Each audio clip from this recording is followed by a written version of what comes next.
म्हणजे निर्णय देताना त्यांचा पायच चुकलेला आहे, डळमळीत आहे आणि हा पूर्णपणे अगदी निर्लज्जपणाचा कळस हा त्यांनी गाठलेला आहे. माझं कायद्याचं ज्ञान तेवढं काही मोठं नाहीये. मला तर असं वाटतं की सर्वोच्च न्यायालयाचा त्यांनी जो अपमान केलेला आहे त्याच्याबद्दल अवमान याचिका दाखल करता येते का हे आम्ही बघणार आहोत. पण मला नाही वाटत अवमान याचिका दाखल करता येत असेल आणि म्हणूनच ते जे काही त्यांना एक प्रोटेक्शन असतं त्याचा त्यांनी आज गैरफायदा घेतलेला आहे. हा त्यांनी गैरफायदा घेतलेला आहे. महाराष्ट्रातल्या जनतेला आणि सर्वोच्च न्यायालयाला मी विनंती करतोय की देशातली लोकशाही तर यांनी पायदळी तुडवलेली आहेच, पण आता सर्वोच्च न्यायालयाचं अस्तित्व सुद्धा शिल्लक राहणार आहे की नाही हे सर्वोच्च न्यायालयाने आता ठरवायचं आहे.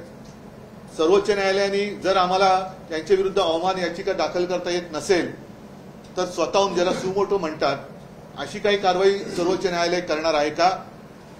आणि नाहीतर काय होईल की आजपर्यंत जी एक प्रथा आहे आपल्या संविधानाप्रमाणे की कोणत्याही केसमध्ये यापूर्वी उच्च न्यायालय किंवा सर्वोच्च न्यायालयात कोणता निकाल लागलाय त्याच्याप्रमाणे त्या प्रकरणाचा एक बरोबरी करून निर्णय दिला जातो.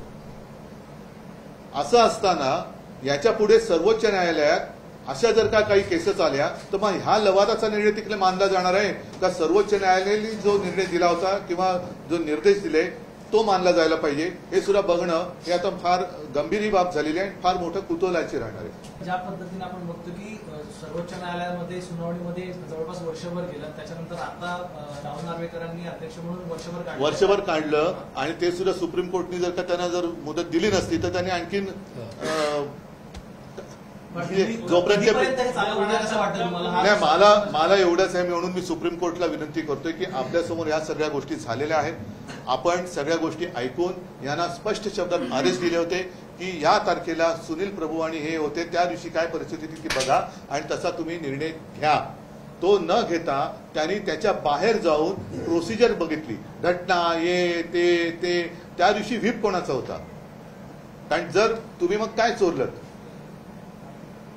चोरलत काय तुम्ही?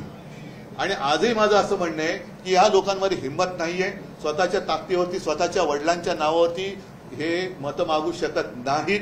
म्हणून त्यांना माझा पक्ष आणि माझ्या वडिलांचा चेहरा लागतो. ह्यांना हे काय मर्द नाहीयेत, हे गद्दार आहेत.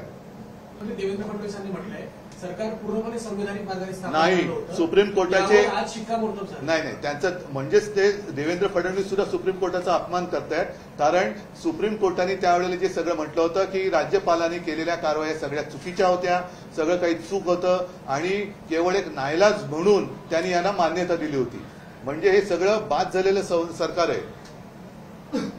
ठीक आहे, मला असं वाटतं की एवढं पुरे आहे.